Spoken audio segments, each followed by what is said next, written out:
How's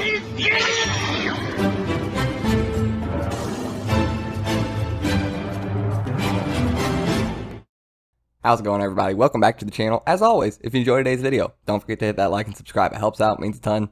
You guys get plenty of fun stuff. So, today I wanted to talk about Kaiju number 8 a little bit and how the fact that really the chains are starting to fall away. Not for Kafka, not for his Kaiju form. I mean, yes, for them a little bit too, but for the series in general. The series of Kaiju number 8 can actually start to spread its wings now. So, in the most recent chapter, as I'm sure most of you are aware if you're watching this video, they have decided to let Kafka continue to work in the Defense Force, even though they all know he's a Kaiju now. This is big, not just for Kafka, but like I said, for the entire series. Now the series can let Kafka go wild, just like the Defense Force can.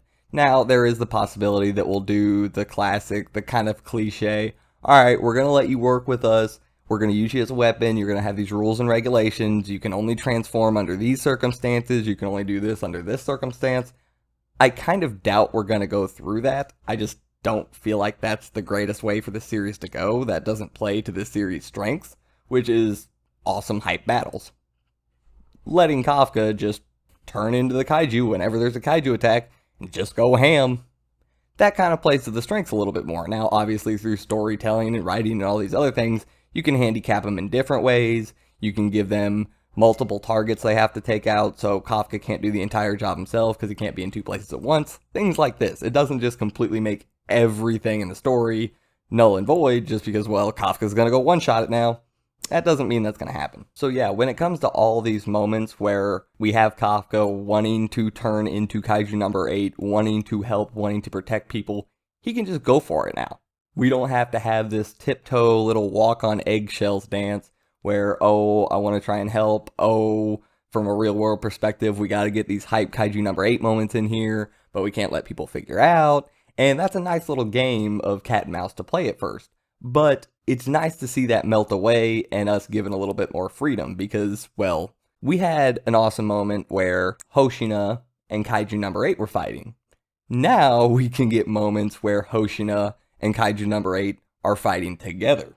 Now, just imagine stuff like that. Imagine Mina, Kaiju number 8, Hoshina, Shinomaya, all the big hitters all lined up together. Now we can start to see things like that.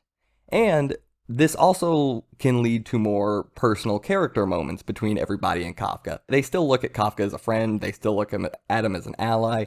Everybody from the 3rd Division already said they don't hate Kafka. Nobody from the 3rd Division hates him. Nobody's going to look at him differently. But this is something big to figure out about a person. So a scene I already thought of is take Okanogi, the science girl from the 3rd Division. We can have her telling Kafka, hey Kafka, can you stop by my lab tomorrow morning around 0900 hours? Thank you. Kafka gets there in the morning and she's like, okay, we got to run some tests. All right, when we did your physical when you came in, we didn't do all the proper tests. Thought you was just a normal dude. So just go take a seat. I'll be with you in a second. Kafka knows Okanogi. I'm sure they've talked before, yada, yada, yada. Just coworkers. So Kafka's looking around like, man, this is a really nice lab you got here. And all of a sudden he turns and looks at Okanogi. He turns around and just has this demon face on her. You know that classic mad scientist anime person where she's got like a hacksaw rotary blade and she's just about to go to town on Kafka? We can get a funny scene with stuff like that. We can have Mina come over the radio like, Okanogi, stop it. The enjoyable, stupid anime stuff that happens between people in these kinds of series. Things like that can start to happen from this. It doesn't just have to be, oh, okay, now the series is just going to turn into kaiju fights and nothing but that, just because we're free to do it. No, we can still have a lot of stuff develop from Kafka being able to let this out in the open. And from a combat standpoint, I actually think this could also be a very good turn of events because, well, now Kafka can be a little bit more open and creative with how he uses his kaiju form. We already know and we've already seen Kafka do partial transformations.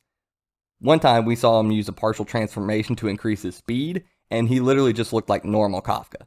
He doesn't have to go full Kaiju number 8. He can get a big power up while still just looking like himself. We can see points where he'll jump in to block something for somebody, catch a big old punch, and it's just his arm and like his leg on that side because he was just able to get there in time and catch it on the side. Stuff like this, interesting little things. It doesn't have to just be full kaiju form, full punch. one shot, done, we're out of here. No, he can play support roles where he can speed around to multiple people throughout the battlefield and protect them because, well, he's the most durable person they got. Do all kinds of stuff. So this really opens it up from both a narrative perspective and a combat perspective. We can see a lot more from Kafka. We can see combo attacks from him and other people. Like I said before, we can see him fighting alongside everybody else in the 3rd Division full bore, because every time in the past the 3rd Division's all been around, it's been like, well, Kafka, you're on support duty with your kaiju knowledge. Yay! Okay, now we can see him do that while he is in the fray, while he is on the front line with everybody else, while he's doing damage. He can also get this information firsthand and relate it to everybody. He can go out, speed out there, be the first one to find a Yoju, take it out, figure out what its weakness is, because he's really smart when it comes to this stuff, and then he can get back and relay it to everybody before anybody else has to get in there and get their hands dirty and be in danger before they know the best way to fight these things. All kinds of things can happen. So I think this is great for the series. Let me know any ideas you have down in the comments of things that you think the series can do from now on that it wasn't really able to do before in full force. So, with that being said, I hope you guys enjoyed. This is a quick little one for me to get out today because we got some stuff to do. And with that being said, I'll see you next time. I'm out.